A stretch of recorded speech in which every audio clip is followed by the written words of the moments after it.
कैलाश की दिव्यता देखकर भी कुबेर के मन का अहंकार कम नहीं हुआ।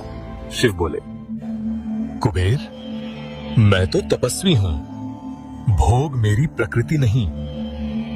कुबेर ने बार बार आग्रह किया, क्योंकि वह चाहता था कि शिव भी उसका वैभव देखें। तब शिव जी ने सोचा, कुबेर को एक ऐसी सीख मिलनी चाहिए जो उसका अहंकार तोड़ दे। शिव बोले, मैं नहीं आ पाऊंगा, पर तुम मेरे पुत्र गणेश का सत्कार करना। कुबेर ये सुनकर बहुत खुश हुआ। सोचा, एक छोटा बच्चा, ये तो बहुत आसान है। कुबेर अलकापुरी लौटे और गणेश जी के स्वागत की भव्य तैयारियां शुरू कर दी। अलकापुरी एक उत्सव की तरह चमक रही थी, मानो सूर्य धरती पर उतर आया हो। अब कुबेर को इंतजार था बाल गणेश के आगमन का। और तभी गणेश जी अलकापुरी पहुंचे अपनी मासूम मुस्कान के साथ। प्रभु, आपका स्वागत है। कुबेर ने उन्हें सोने की थालों से भरा भोजनालय दिखाया। बाल गणेश, आपकी सेवा में सब उपस्थित हैं। गणेश जी ने कहा, मुझे बहुत भूख लगी है, जल्दी भोजन कराओ। जैसे ही भोजन शुरू हुआ, वे एक एक थाल मिनटों में खत्म करने लगे।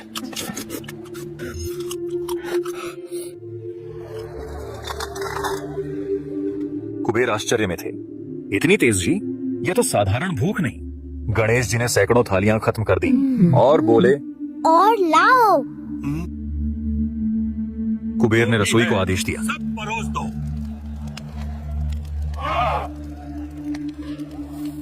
पर गणेश जी की भूख थमने का नाम ही नहीं ले रही थी। अब रसोई खाली हो चुकी थी। पर गणेश जी बोले, पर मेरा पेट नहीं भरा, मुझे अभी भी भूख लगी है। गणेश जी भोजनालय छोड़कर रसोई में घुस गए। जो मिला सब खा लिया। उन्होंने दाल, चावल, अनाज सब कुछ खत्म कर दिया और अब उन्होंने महल की चीजें खाना शुरू कर दी।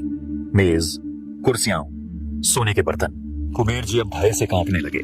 तभी मुझे और दो, नहीं तो तुम्हारा महल भी खा जाऊंगा। अलकापुरी में हड़कंप मच गया, हर ओर अराजकता। कुबेर को अपनी गलती का एहसास होने लगा। वह सोचने लगे, मेरे अहंकार ने यह विपत्ति लाई है।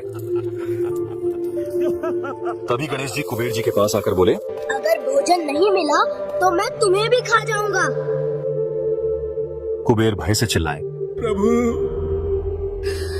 दया करें। कुबेर को अब एक ही रास्ता दिख रहा था। वे भागते हुए शिव पार्वती की शरण में पहुंचे। प्रभु, मैंने अहंकार किया, मुझे क्षमा करें। कुबेर, धन से नहीं, भाव से ईश्वर प्रसन्न होते हैं। धन के देवता कुबेर को अपने अहंकार पर पछतावा हो रहा था और रोते रोते पूरी घटना बताई। उन्होंने गणेश जी का कैसे स्वागत किया, उन्हें खाना परोसा और कैसे उनकी भूख कभी खत्म नहीं हुई और कैसे गणेश जी ने महल में रखी हर चीज को खाना शुरू कर दिया, बर्तनों से लेकर कुर्सियों तक। यह सब सुनकर शिवजी बोले, एक बात याद रखना कुबेर, धन से ज्यादा अभिमान सबसे बड़ा शत्रु है। अब आप ही कुछ कीजिए प्रभु, ना मेरा सब कुछ समाप्त हो जाएगा। माता पार्वती, उन्होंने एक मुट्ठी भुना चावल दिया। पार्वती बोली, इसे प्रेम से अर्पित करना, इसी से उनकी भूख शांत होगी।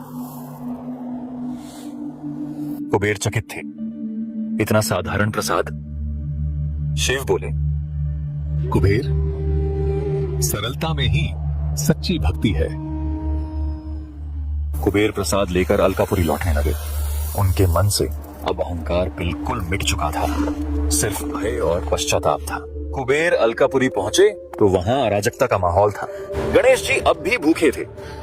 कुबेर गणेश जी के सामने गए। प्रभु, ये साधारण प्रसाद है, प्रेम से अर्पित करता हूं। गणेश जी ने वह लाई स्वीकार की और आश्चर्य, उनकी अनंत भूख तत्काल शांत हो गई। गणेश जी बोले, कुबेर, सच्चा अर्पण हृदय से होता है, सोने की थाली से नहीं। अब मैं समझ गया, प्रदर्शन भक्ति नहीं है, बल्कि एक अहंकार है। अलकापुरी के लोग भी इस बदलाव को देखकर भावुक हो उठे और गणेश जी ने कुबेर को आशीर्वाद दिया। अब तुम धन के रक्षक हो कुबेर, मालिक नहीं। और ये बात हमेशा याद रखना। मैं धन का उपयोग दूसरों के हित में और दान कार्यों में ही करूंगा। कुबेर ने प्रण लिया। अहंकार टूट चुका था, अब बस विनम्रता बची थी। गणेश जी मुस्कुराए। अब तुमने सच्चा धन पा लिया। कहानी का सार यही है, भक्ति का मूल्य भाव में है, बाहरी आडंबर में नहीं। कुबेर ने सीखा, धन सीमित है पर इच्छा असीमित होती है।